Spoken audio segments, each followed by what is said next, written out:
on the throne.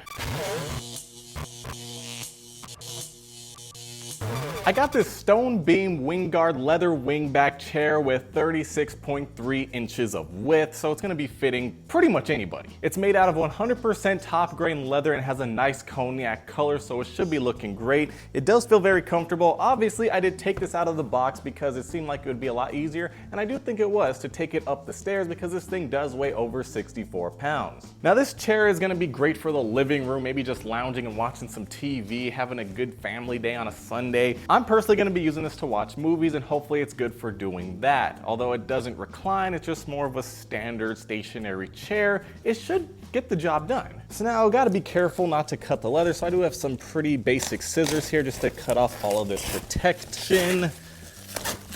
You definitely don't want to be using a box cutter to do this because you don't want to damage that leather. It does say this will take about 15 minutes to assemble. I'm not sure what that actually entails, but I mean, this chair does look mighty nice, and it's actually pretty massive. So taking a look at this chair, it does look great. Has a nice pillow, feels very soft and comfortable, nice smooth leather with that nice cognac color. You can see the pattern on here. This is legit leather.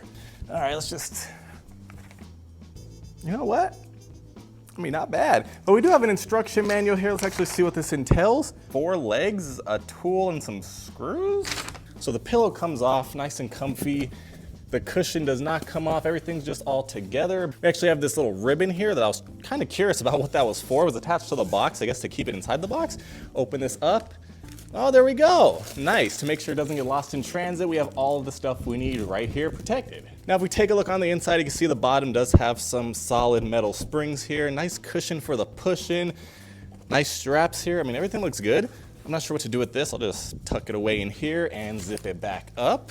So as you can see, we do have 4 square holes on the corner so we can put the legs on here. We do have quite a bit of screws here. Now I am curious what these legs actually look like. All right, so we do have some very dark brown legs. I mean, they don't look amazing. It looks like they did a pretty bad job when it came to cutting these holes and getting this shape, but it should be fine. You're not gonna be seeing this anyways. Although still, I expect a bit higher quality with a chair like this. You know, it's to be expected. At least I feel like it should be expected. It should be nice.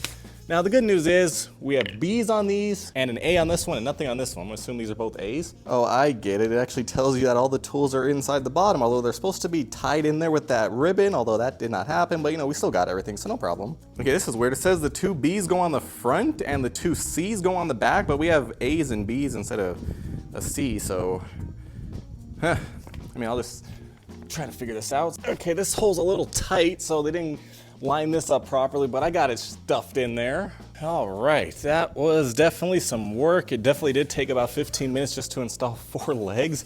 Get this zip backed up. Legs are solidly in place. Now let's flip this thing on over. We're gonna have, what, about 6 inches of extra height because of the legs. Oh, there we go. Get this little lumbar pillow, boom. Look at that. I mean, this looks like a nice chair overall. Sit down. On the throne. You know, this is very comfortable. Overall, this chair is very good quality. It looks nice, feels great. Sitting on it, touching it, whatever. But I will say the legs could definitely be improved. Although I did get them on, it definitely took some elbow grease on a couple of them because some of the holes weren't perfectly aligned, so I had to really force it in there. Some of them went through like butter and those were great. Some of the legs do have some scratches on it and they're not perfect.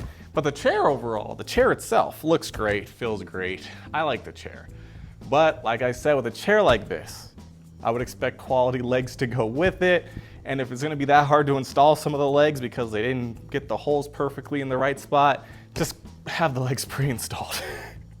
Although, to be fair, it wasn't the worst thing ever. It was just harder than it should have been, harder than it needed to be. But overall, this chair feels great. I mean, it's not a recliner, but I mean, it kind of feels like one, to be honest. It's a good chair.